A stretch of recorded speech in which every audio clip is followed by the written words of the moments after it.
Hello दोस्तों, जय माताजी बधाने। जो नवा विडियो में तमारे बधानुं स्वागत है। जो आज आपणे बनाववानुं छे सवाणुंनुं शाक। तो एना माटे लई आव्या छे टमेटा, लीला मरचा, कोथमरी, आदू, લીંબુ, कांदा, लसण बधी ज वस्तु लई आवी अने आपणे तैयार करी दीधी छे।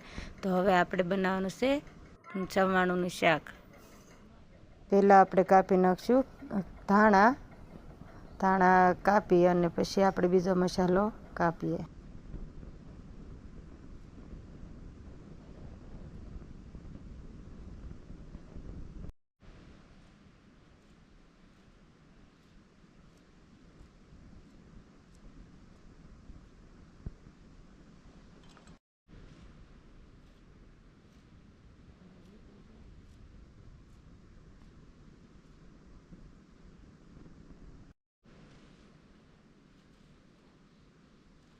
धाणा आपणे कटिंग थई गया छे। हवे आपणे कटिंग करी नाखीए कांदा।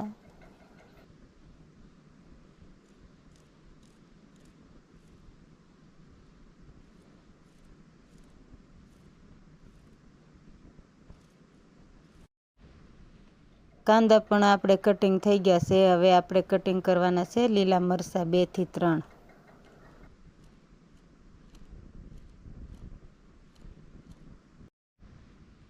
मरचा पण आपणे कटिंग थई गया छे। हवे आपणे લીંબુ कटिंग करी अने एनो रस आपणे काढी लईए।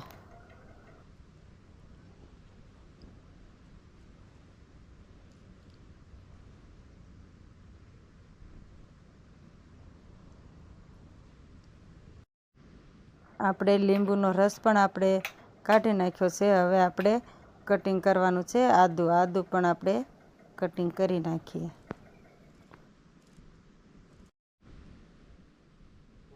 આદુ પણ આપણે કટિંગ કરી નાખ્યું। હવે થઈ ગયું છે। હવે આપણે ટમેટા કટિંગ કરી નાખીએ।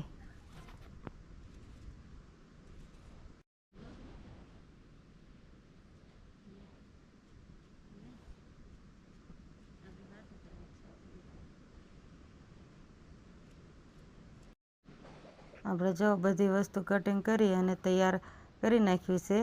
હવે આપણે એને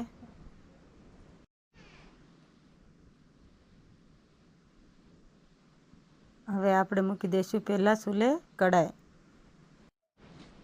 હવે આપણે નાખશું એમાં થોડું તેલ, 3 થી 4 પાવડા।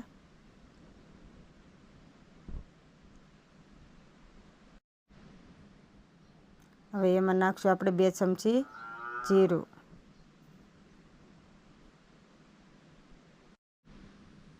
જીરું ફૂટી જાય પછી 2 ચમચી નાખશું આપણે એમાં હિંગ। હિંગ નાખી અને 2 ચમચી નાખશું આપણે એમાં હળદર। હળદર નાખી આદુના ટુકડા તો એ આદુના ટુકડા નાખી દઈશું। પછી નાખશું આપણે લીલા મરચાં। થોડી વાર આપણે એને હલાવી અને તેલમાં સડવા દઈએ। એ પછી નાખી દઈએ આપણે થોડા કાંદા। કાંદા નાખી અને પછી થોડી વાર એને હલાવી નાખીને તેલમાં ચડવા દઈએ। પછી આપણે નાખવાના છે ટમેટા।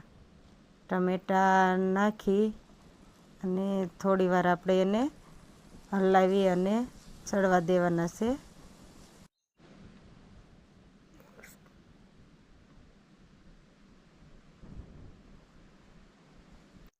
હવે એમાં નાખી દઈશું આપણે સ્વાદ પ્રમાણે નમક।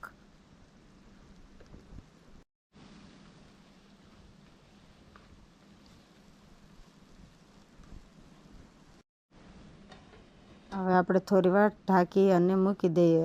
હવે થોડી વાર થઈ ગઈ છે। આપણે ખોલી અને જોઈએ। જો આપણું શાક મસ્ત ટમેટા સડીને પણ તૈયાર થઈ ગયા છે। હવે એમાં આપણે થોડું નાખશું આપણે લાલ મરચું। લાલ મરચું નાખી અને પાછું આપણે થોડી વાર હલાવી નાખીએ।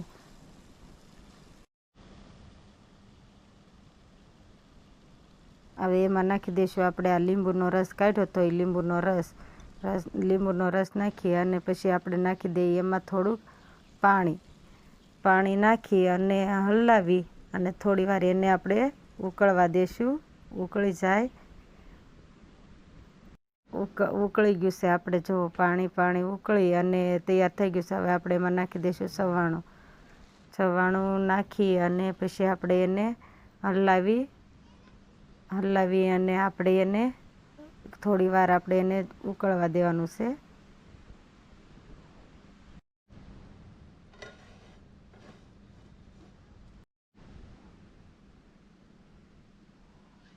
જો આપણે શાક આ બનીને તૈયાર થઈ ગયું છે, નીચે ઉતારી લીધું છે. હવે આપણે એને ખોલી અને જોઈ લઈએ. જો આપણું શાક બનીને તૈયાર થઈ ગયું. હવે આપણે એમાં નાખી દઈશું લીલા ધાણા નાખી અને પછી આપણે એને હલાવી અને મૂકી દેવાનું છે. જો આપણું શાક બની અને એકદમ મસ્ત ફર્સ્ટ ક્લાસ બની ગયું છે. હવે આપણે ચૂલે તાવડી મૂકી દઈએ. લોટ બાંધવી ત્યાં તાવડી પણ આપણે ગરમ થઈ જાય. જો પહેલાં નાખશું આપણે થોડું પાણી નાખી અને થોડું નાખશું આપણે નમક નાખી અને પછી આપણે નાખશું 2 થી 3 પાવડા જેટલું આપણે તેલ નાખવાનું છે.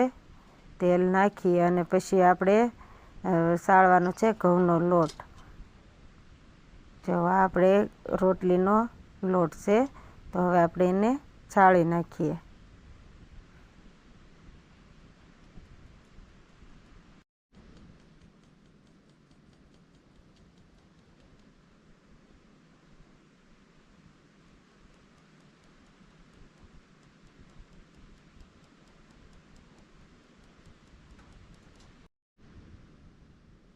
લોટ આપણે ચડાવી અને તૈયાર થઈ ગયો છે. હવે આપણે લોટને બાંધી લઈએ.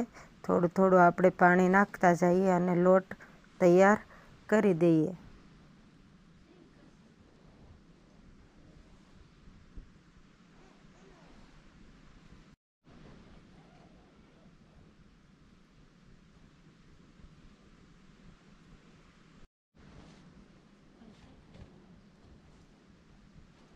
લોટ આપણો બંધાય અને તૈયાર થઈ ગયો છે. હવે એમાં આપણે થોડું તેલ નાખી અને ફરીથી આપણે એને થોડોક બાંધી દઈએ એટલે રોટલી બહુ મસ્ત થાય એનાથી.